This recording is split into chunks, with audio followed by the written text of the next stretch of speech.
आनन्दमानन्दकरं प्रसन्नं ज्ञानस्वरूपं निजबोधरूपम् योगीन्द्रमीशं बहुरोगिवैद्यं श्रीमद्गुरुं नित्यमहं नमामि। श्रीमद्गुरुं नित्यमहं नमामि। ॐ यं ब्रह्मा वरुणेन्द्ररुद्रमरुतः स्तुवन्ति दिव्यैस्तवैः वेदैः साङ्गपराक्रमोपनिषदैः गायन्ति यं सामगाः ध्यानावस्थिततद्गतेन मनसा पश्यन्ति यं योगिनो यस्यान्तं न विदुः सुरासुरगणा। देवाय तस्मै नमः। देवाय तस्मै नमः। बोलिए लक्ष्मी नारायण भगवान की जय हो। उमापति महादेव की जय हो। श्री गुरु चरण कमलेभ्यो नमः। इष्ट देवेभ्यो नमः। कुल देवेभ्यो नमः। स्थान देवेभ्यो नमः। ग्राम देवेभ्यो नमः। यथक्रम प्रधान देवेभ्यो नमः। सर्वेभ्यो देवेभ्यो नमो नमः। बोलिए कार्तिक मास की जय हो। तो नवमा अध्याय जिसमें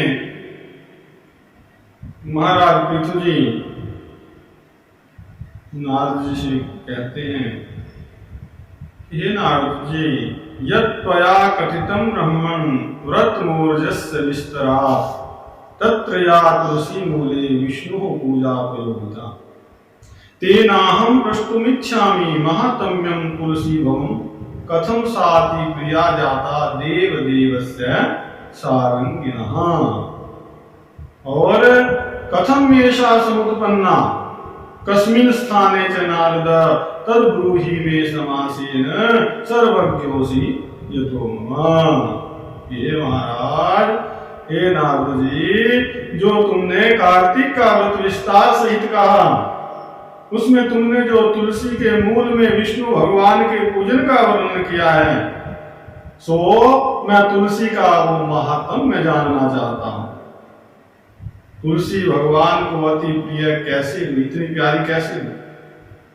ये नारद, ये तुलसी कैसे और किस स्थान में उत्पन्न हुई है? आप तो सर्वज्ञ हो, सब कुछ जानते हो, इसलिए ये सब जो है संक्षेप में मुझे बताओ।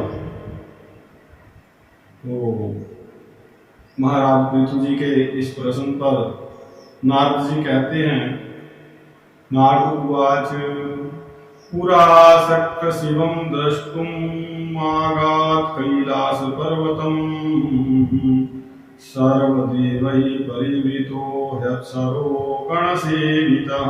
कि एक समय जो है सब देवताओं को साथ लिए और अप्सरा गणों द्वारा सेवित अप्सराओं से सेवा किए जाते हुए इंद्र जो है शिव जी के दर्शन के लिए कैलाश पर्वत की तरफ गए। बृहस्पति जी साथ में हैं, अप्सराएं भी सेवा कर रही हैं। इंद्र जी स्वर्ग के देवता हैं, स्वर्ग के देवताओं के भी राजा हैं। स्वर्ग के राजा इंद्र, इतना बड़ा पद। और जब साथ में सेवा कर्मी हो तो मान कुछ और बढ़ जाता है। तो इंद्र ने शिव के स्थान में जाकर के भयंकर कर्म करने वाले एवं दांतों और आंखों से भयानक एक पुरुष को देखा। पुरुष है, बड़ा डरावना सा लग रहा है। इंद्र ने पूछा उससे कि भाई तुम कौन हो? अब पूछने का ढंग कुछ अलग था, टोन अलग थी। रे तू कौन है? कस तुम हो कब गतो जगदीश्वर, तू कौन है? और जगत के जो ईश्वर है स्वामी शिव जी वो कहां गए हैं? तो इस प्रकार जो है बारंबार पूछने पर जब वो कुछ नहीं बोला तो इंद्र को और क्रोध आ गए।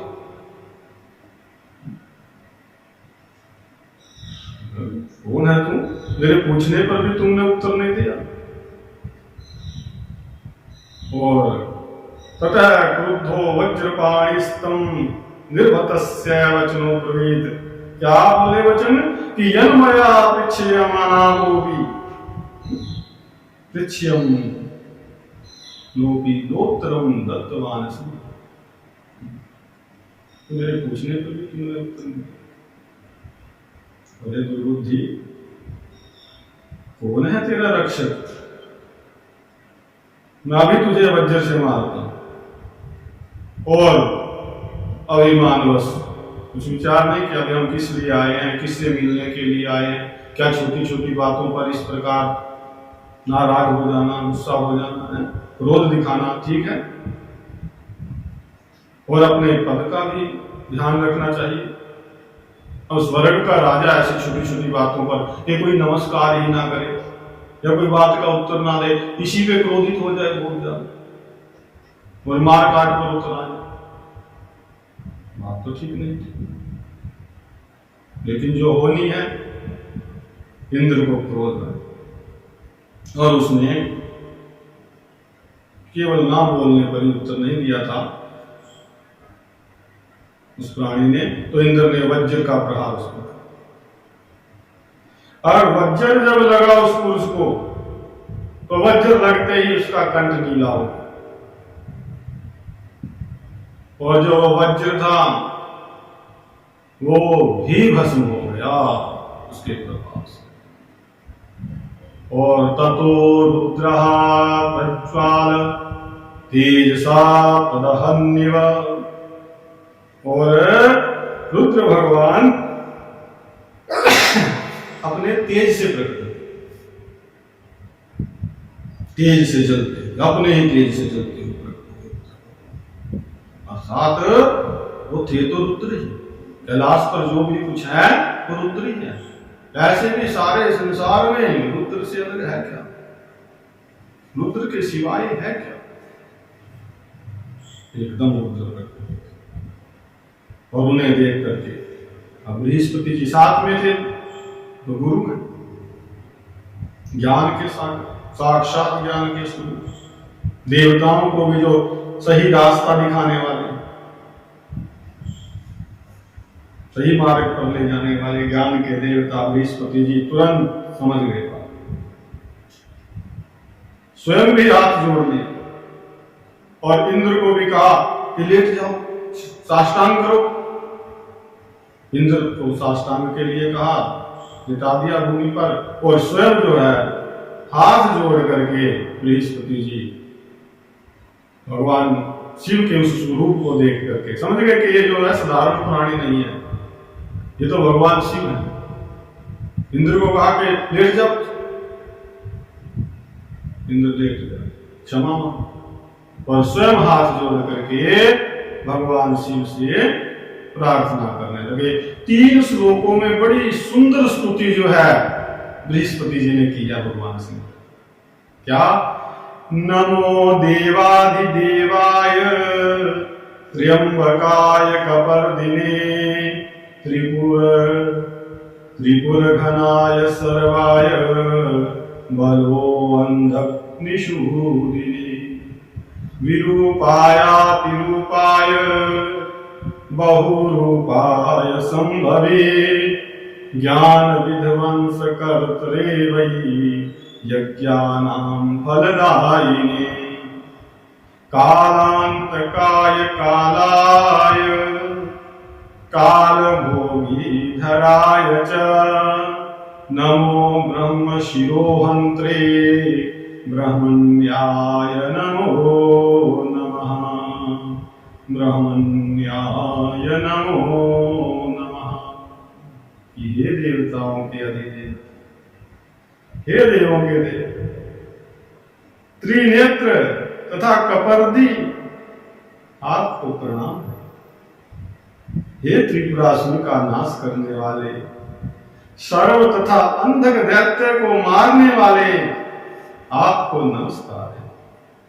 विरूप, अतिरूप और बहुरूप जो आपके स्वरूप हैं, इन सबको नमस्कार है। दक्ष के यज्ञ का विध्वंस करने वाले और फिर उस यज्ञ का फल भी जो देने वाले हैं, आपको नमस्कार है।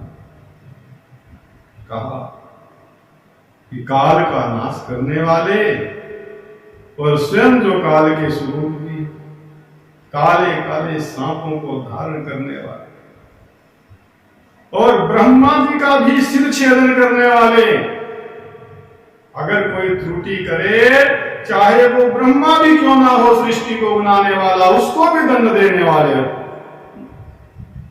और ब्राह्मणों के जो हितकारी हैं, ऐसे जीव, आपको प्रणाम है, आपको बारंबार नमस्कार है। इस प्रकार जो है बृहस्पति जी ने स्तुति की, प्रार्थना की भगवान शंकर। तो उस समय बृहस्पति जी द्वारा ऐसी स्तुति की जाने पर शिव जी कैसे हैं कि वरम वर्य वो ब्रह्म प्रीतः स्तुत्यान यादव इंद्रस्त जीवदानेन जीवेति तुम प्रधान।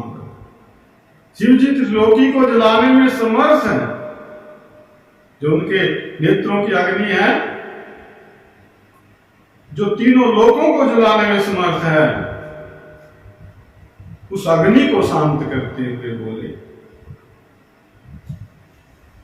कि हे ब्राह्मण, तुम्हारी इस स्तुति से मैं प्रसन्न हूं। और जरा सी स्तुति की, गुणगान किया, और चाहे कितने भी क्रोध में हो, तुरंत शांत हो जाते हैं। बहुत जल्दी जो प्रसन्न होने वाले हैं, वो आशुतोष हैं। आशु, इसीलिए आशुतोष कहा गया भगवान शिव को, बहुत जल्दी प्रसन्न हो जाते, बहुत जल्दी खुश हो जाते, सब गुस्सा। कहा कि हे ब्राह्मण, तुम्हारी स्तुति से मैं प्रसन्न हूं। और जब प्रसन्न हो जाते हैं तो फिर वर भी जरूर देते हैं। तो कहा कि इंद्रस्त जीवदानेन जीवेति तुम प्रथाम कर, प्रसन्न हो, वर मांगो। और जो मेरे को क्रोध आया था, ये सब कुछ नष्ट कर सकता था, यहां भाव है, लेकिन आपने इंद्र को जीवदान दिया है, तो इसलिए आज से आपका नाम जीव होगा। इस नाम से प्रसिद्धि को आप प्राप्त होंगे। तो उस दिन से जो है भगवान शंकर जी के आशीर्वाद से, उनके वरदान स्वरूप बृहस्पति जी जो देवताओं के गुरु हैं, उनका एक नाम जीव हुआ। बृहस्पति जी का एक नाम जीव है, क्योंकि उन्होंने भगवान शंकर का क्रोध शांत करा के अपनी स्तुति के द्वारा इंद्र को जीवन दान दिलाया था। इसके बाद रुद्र कहते हैं कि मस्तक के नेत्र में यह अग्नि, बृहस्पति जी ने कहा जब यह वर मिला कि हे देवता, आप मेरे ऊपर तो प्रसन्न हो गए, बड़ी अच्छी बात। और यदि तुष्टोसी देव तुम पाहि धर्म शरणागतम अग्नि रेशमम यातु भाल नेत्र समूह।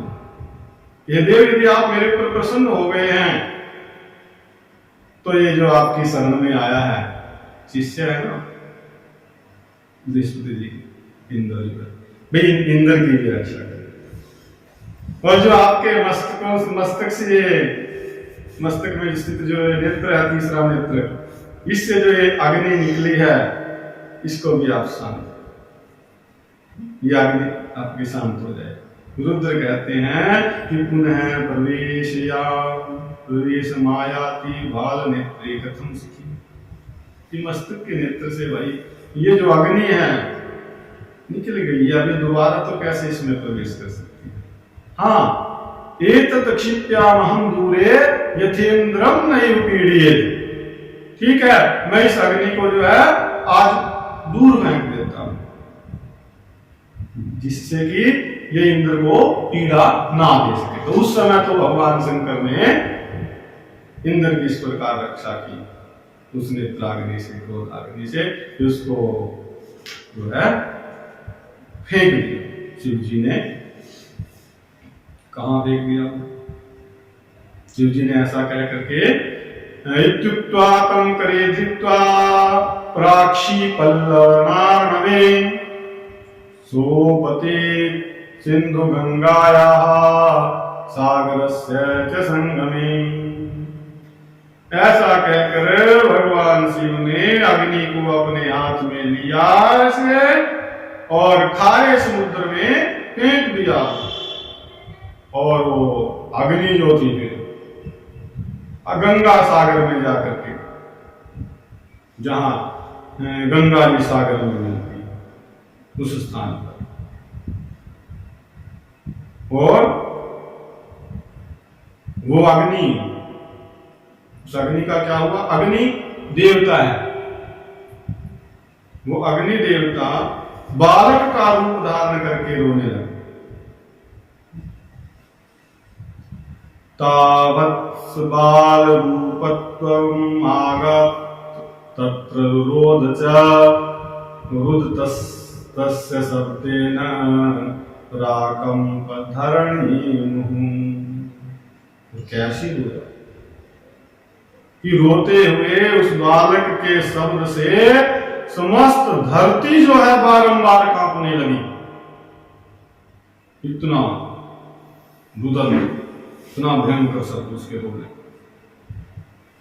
और उसने अपने रुदन से स्वर्ग से सत्यलोक पर्यंत के जो लोक थे वो बहरे कर दिए। मान श्रुत्वा ब्रह्म ययौ तत्र इमे तदिति विस्मितः, उसके रोने का शब्द सुन करके ये क्या है, ऐसे ब्रह्मा जी भी विस्मित हो गए, और विस्मित होकर के वहां पहुंचे। कहा? समुद्र के किनारे, गंगा सागर, और आते ही समुद्र की गोद में उस बालक को देख करके बोले कि ये अद्भुत बालक कौन है। अब ब्रह्मा जी को आए हुए देखा तो प्रणम्य शिरसा बालम तस्योत संगे न्यवेशयत् भो ब्रह्म सिंधु गंगायाम जातो अयं मम पुत्रः। समुद्र ने भी प्रणाम किया और उस बालक को जो है ब्रह्मा जी की गोद में दे दिया, और कहा कि महाराज ये गंगा से उत्पन्न मेरा पुत्र है। मेरा शासन ने कहा।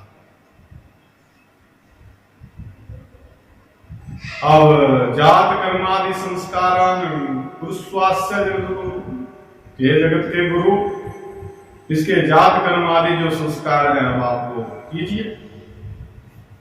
तो नारद जी कहते हैं कि इत्थम वदति प्रयोधौ सह बाल सागरात्मजः। समुद्र ऐसा कह ही रहा था, ये बात कर ही रहा था कि समुद्र पुत्र उस बालक ने क्या किया? ब्रह्मा जी की दाढ़ी पकड़ ली। समुद्र ने उस बालक को ब्रह्मा जी की गोद में दिया, और समुद्र ने कहा कि महाराज इसके जात कर्म आदि जो संस्कार है वो आप कराइए, मेरा पुत्र है। अब समुद्र तो कह रहे थे, और उसने तुरंत जो है बालक ने ब्रह्मा जी की दाढ़ी पकड़ दी जोर से, और दाढ़ी पकड़ करके बारंबार हिलाने लगा। दाढ़ी पकड़ के हिलाने से ब्रह्मा के नेत्रों से जल बह चला, आंसू आ गए, अश्रुपात हो गया। नेत्राभ्यामुद्धृतं यस्मात् तेनैव तज्जलम् तस्मात् जलंधरा इति ख्यातो नाम्ना भविष्यति। बड़ी कठिनाई से उन्होंने जब अपनी दाढ़ी को छुड़ाया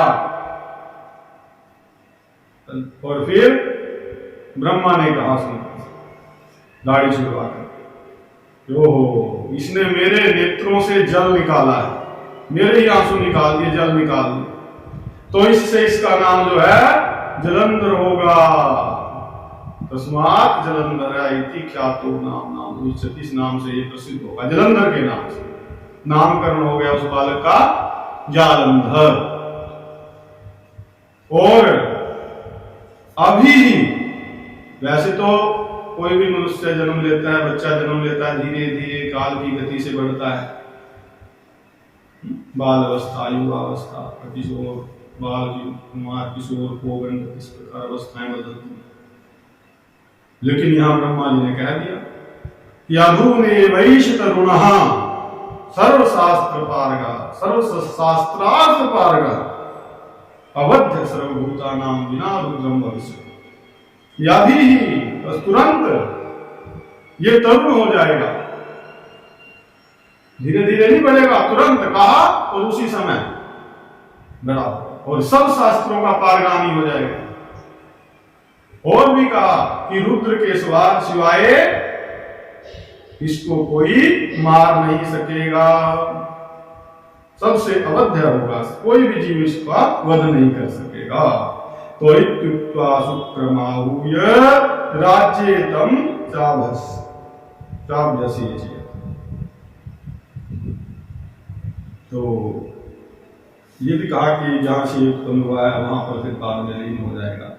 तो ऐसा कह करके उन्होंने शुक्राचार्य जी को बुलवाया और उसे राजगद्दी पर बिठा दिया, और फिर जो है समुद्र से आज्ञा लेकर के ब्रह्मा जी जो है अंतर्ध्यान हो गए। इसके बाद जब समुद्र ने देखा कि उसका पुत्र जो है तरुण है, युवा है, राजगद्दी पर बैठ गया है, तो बड़ा प्रसन्न हुआ समुद्र। देखकर उसके ऊपर नेत्र जो है प्रसन्न नेत्र, उस सागर ने, उस समुद्र ने फिर उसकी स्त्री के लिए अब चलो विवाह करते हैं, और उसके विवाह के लिए कालनेमी, उस समय में प्रसिद्ध असुर था, बहुत बड़ा योद्धा कालनेमी योद्धा। तो उस कालनेमी की जो सुंदर कन्या थी जिसका नाम था वृंदा, उसकी याचना की। कालनेमी की कन्या वृंदा से याचना की, किस लिए? जालंधर के विवाह के लिए। तो इसके बाद जो है कालनेमी आदि असुरों ने प्रसन्न होकर के उस पुत्री का दान किया, और बलि जलंधर जो है अति प्रीति करने वाली और वश में रहने वाली उस वृंदा को पा करके शुक्राचार्य की सहायता से पृथ्वी का पालन अर्थात राज्य करने लगा। और इस प्रकार जो है बलवान जालंधर जिसका विवाह हुआ वृंदा से। वृंदा कौन है? कालनेमी की कन्या है, पुत्री है। और ये आगे जो है राज सिंहासन पर बैठ करके ये अपना जालंधर जी क्या करते हैं, कैसा राज्य करते हैं, ये आगे की कथा में है, क्योंकि वैसे क्रोध से उत्पन्न है, और क्रोध से उत्पन्न और सानिध्य मिला है शुक्राचार्य जी का। शुक्राचार्य जी कौन है? असुरों के गुरु हैं, राक्षसों के, और असुरों की ही एक कन्या है, उससे उसका विवाह भी हो गया। तो इससे जालंधर जो है, जालंधर की गणना असुरों में हुई। और अब ये जालंधर असुर कैसा राजपाट करते हैं, क्योंकि वो असुरों के राजा बन गए। जब सब असुरों को भी पता लगा कि पृथ्वी पर जालंधर है, शुक्र हमारे गुरुजी के गुरु हैं, मार्गदर्शन उनका कर रहे हैं, तो असुर सब भाग भाग करके जो पहले पाताल में छुपे हुए थे पृथ्वी पर आ गए हो गए। पृथ्वी पे भी आना जाना उनका शुरू हो गया। और इसके बाद क्या कहानी रचेंगे, आगे का कैसा कार्यक्रम रहेगा जालंधर जी का, ये कल की कथा का विषय रहेगा। आज यहीं पर जो है 9वें अध्याय को विश्राम देते हैं। ओ शंकर भगवान की जय, लक्ष्मी नारायण भगवान की जय, बोलिए सभी देवी देवताओं की जय, सभी सिद्धों की जय, सभी संतों की जय, सभी भक्तों की जय, सभी मित्रों की जय। बोलिए अपने अपने गुरु महाराज की जय, धर्म की जय हो, अधर्म का प्राणियों में विश्व का जयकारा वीर बजरंगी।